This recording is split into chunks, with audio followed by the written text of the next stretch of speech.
Students, welcome.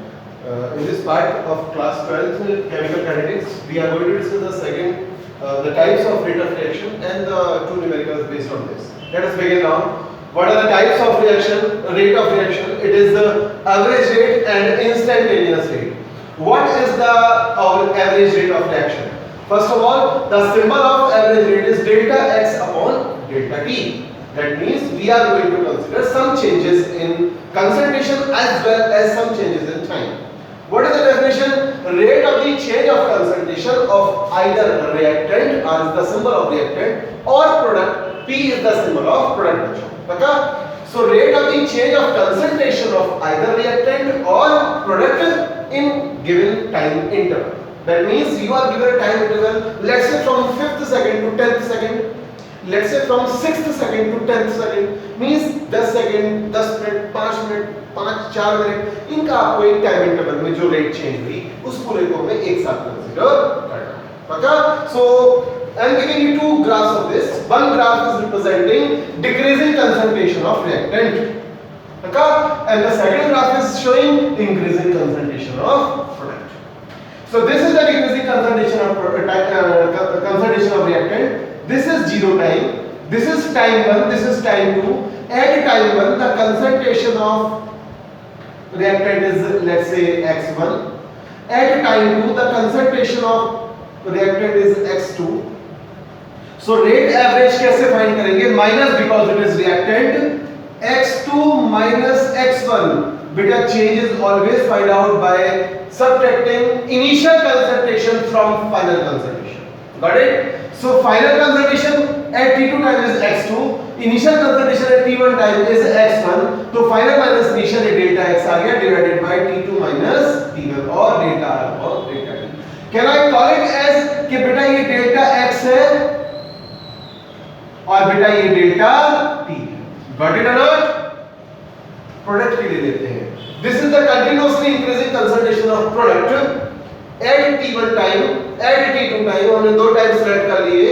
इस time पर the initial concentration is taken as beta x1 and the T2 time the concentration is taken beta x2.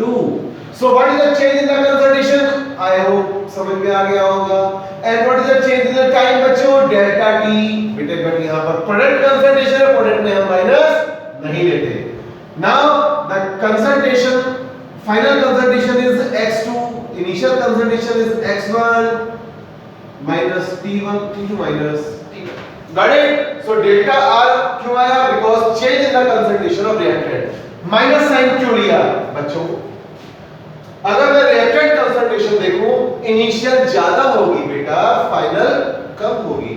Final कम वाली में से ज्यादा initial minus करोगे तो आंसर नेगेटिव आएगा. Concentration change negative आया, rate of reaction भी negative आएगी. It is not possible. Therefore, to make rate positive, हमने यहाँ पर minus sign rate of reaction in terms of reactor में minus sign अपने बाहर अपने साइड से put कर दिया. So that change in concentration minus आएगा, concentration का minus हमारा mathematical total answer आ जाएगा बेटा plus. Got it? ये minus क्यों? क्योंकि delta R minus आएगा तो minus final आंसर प्लस आएगा. हमें ये माइनस पुट करके चलना है reactant, because concentration change negative आएगा, माइनस प्लस. ये delta P upon delta T हो जाएगा. ये आपको समझ में आ गया होगा. R represent reactant, P represent concentration. But एक बात ध्यान रखिएगा, इस रिएक्शन में reactant is changing to product. बेटा 1 mole of reactant change to 1 mole of product. That means जितने टाइम में रिएक्टेंट का कंसंट्रेशन कम हुआ, in the same time product का उतना ही कंसंट्रेशन इंक्रीज हो गया. If 1 mole of reactant decrease in 5 second, तो बेटा उसी 5 सेकंड में प्रोडक्ट का 1 मोल बन गया. Means the rate with which reactant consume, I repeat, rate with which reactant decreases, उसी रेट से प्रोडक्ट का कंसंट्रेशन इंक्रीज होगा. तो rate average is equal to change in the concentration of reactant upon time is equal to change in the concentration of product upon time. That means rate of the disappearance of reactant will be equal to rate of the appearance of product. Got the point? Let us discuss instantaneous rate. नाम खुद बता रहा है instant. एक particular moment पर, एक particular पल पर, पक्का? सेकंड से भी बहुत स्मॉल टाइम। सो इंस्टेंटेनियस रेट का सिंबल क्या बेटा? dx upon dt। डेफिनेशन क्या होगी? Change in the concentration of either reactant और प्रोडक्ट, एक समय में एक लेंगे, या तो रिएक्टेंट या प्रोडक्ट का concentration change at a particular moment of time. Sir particular moment क्यों लिया? देखो बेटा, याद रखना इस बात को। What you see in this graph, T1 से T2 तक क्या कंसंट्रेशन कांस्टेंट है या डिक्रीज हो रहा है? आपको दिख रहा है T1 से T2 तक कंसंट्रेशन लगातार डिक्रीज हो रहा है। और बेटा रेट डिपेंड्स अपॉन किस पर? कंसंट्रेशन। अरे बेटे rate depends upon molar concentration. Concentration हर मोमेंट डिक्रीज हो रही है, रेट भी तो हर मोमेंट डिक्रीज होगा। तो T1 से लेकर T2 तक रेट हर मोमेंट कम हुआ होगा।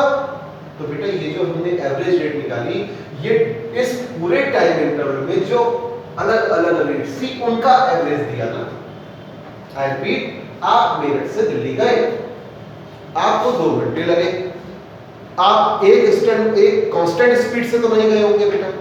कभी स्पीड 100 किलोमीटर पर आवर, कभी स्पीड 80 किलोमीटर पर आवर, कभी 20 भी रह गई होगी। दैट मींस आप अलग अलग सेकंड पर, अलग अलग मिनट पर, अलग अलग स्पीड से जा रहे हैं।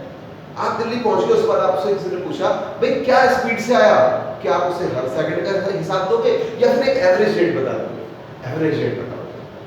अगर मैं एवरेज वैल्यू दूंगा तो उसका मतलब सारी स्पीड को मैंने एवरेज बोले यार लगभग 60-70 पर किलोमीटर पर आवर से आया। इंस्टेंटेनियस आप हर सेकंड का हिसाब दोगे, एवरेज में आप सारे जो अलग अलग रेट्स थी उन सब का एक नॉर्मल एवरेज निकाल कर दे दो। फर्क समझ में आ गया बच्चों?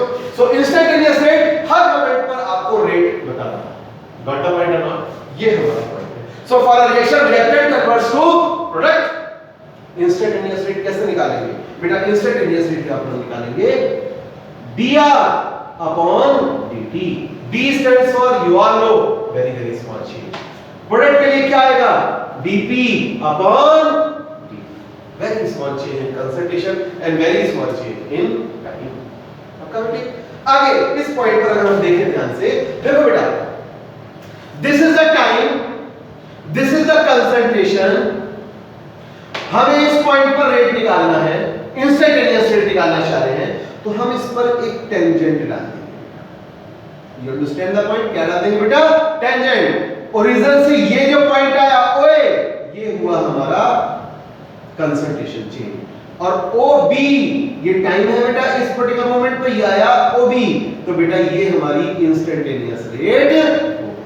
गॉट द पॉइंट और नॉट? जिस पॉइंट पर हमें टाइम कंसंट्रेशन इंस्टेंटेनियस रेट निकालनी है, उस पर हमें टेंजेंट डालकर जिस पर वो कंसंट्रेशन पॉइंट पे क्लिक कर रहा है वो वही कंसंट्रेशन चाहिए, और वही जिस पर पॉइंट में वो टाइम आर्ट्स और टाइम वाले एक्सिस को क्लिक कर रहा है वही हमारा टाइम हमारा एरिया।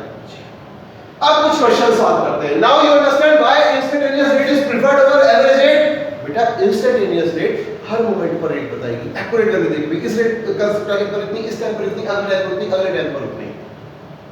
एवरेज रेट आपको अलग अलग टाइम की अलग अलग वैल्यू ना बताकर उनकी एवरेज वैल्यू देगी। कौन सी एक्यूरेट हुई? जो हर सेकंड का मान बता रही है, जो हर मोमेंट की रेट बता रही है। So why average rate is preferred over average, sorry, why instantaneous rate is preferred over average rate? आप समझ गए होंगे, because it give rate at every moment of time, more accurate, but it give rate, it gives the average of the various rate during a given time.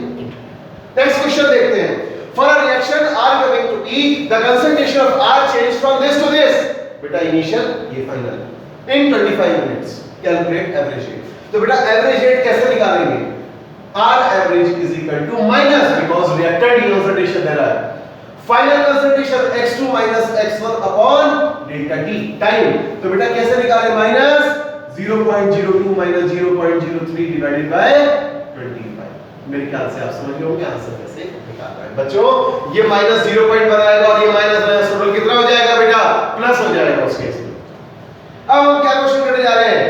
For a reaction to a given product, फर्क समझना, यहां पर 1 mole of reactant 1 mole of product, जितने mole R के कम हुए उतने ही मोल R के product के बढ़ गए, यहां फर्क है। या 2 mole of A consumes but product के केवल 1 मोल, मींस अगर इसके 10 सेकंड में 2 मोल कम हुए तो उसी 10 सेकंड में बेटा इसके केवल 1 मोल बनेगा। मींस जिस स्पीड से A कम होगा उसकी हाफ स्पीड से प्रोडक्ट बनेगा। 2 A कंज्यूम हो गए, बना A। फर्क समझ में आया? चलिए, सो यहां पर रेट एवरेज कैसे निकाला जाएगा? 1/2 minus concentration change upon time change. 1/2 minus product का इनिशियल कंसंट्रेशन इज 0.5 माइनस 0. नहीं बेटा, final minus initial 0.04 0.05 divided by time कितना है बेटा? 10 मिनट्स। आंसर आप समझ गए होंगे, ये आएगा 1/2 into 0.01 डिवाइडेड बाय 10। बेटा माइनस माइनस इसका आएगा बेटा प्लस हो गया ना। आंसर आप इसके बेस पर निकालें। इस पॉइंट का last question, why rate of reaction in terms of reactant is taken negative? I just answered you. Concentration of reactant हमेशा हर मोमेंट पर कम हो रही है। रिएक्टेंट की कंसंट्रेशन हर मोमेंट पर कम हो रहा है। Rate depends upon the concentration. Concentration decrease, rate will also decrease. Her moment पर कंसंट्रेशन कम तो रेट भी कम होती चली जाएगी। बेटा फाइनल कंसंट्रेशन हमेशा लोअर होगी, इनिशियल कंसंट्रेशन हमेशा हायर होगी। तो फाइनल माइनस इनिशियल कंसंट्रेशन अगर हम करेंगे तो बेटा हमारा आंसर आप समझ में आ गया होगा बेटा। आपको हमेशा क्या आएगा बेटा? माइनस एक्स आएगा। अगर टाइम से डिवाइड कर दूंगा तो माइनस एक्स अपॉन टी आ गई। आ गई रेट। बेटा रेट निगेटिव नहीं हो सकती। टू मेक रेट पॉजिटिव, अगर मैं मैथमेटिकली बाहर से एक माइनस साइन पुट करके चलूं तो बेटा माइनस माइनस क्या हो जाएगा बेटा? Plus. Therefore we put a negative sign because rate of reaction in terms of rate. Got it? यहाँ पे आपका एक पॉइंट खत्म होता है। इससे आगे वाले पार्ट में numericals also. Thank you very much.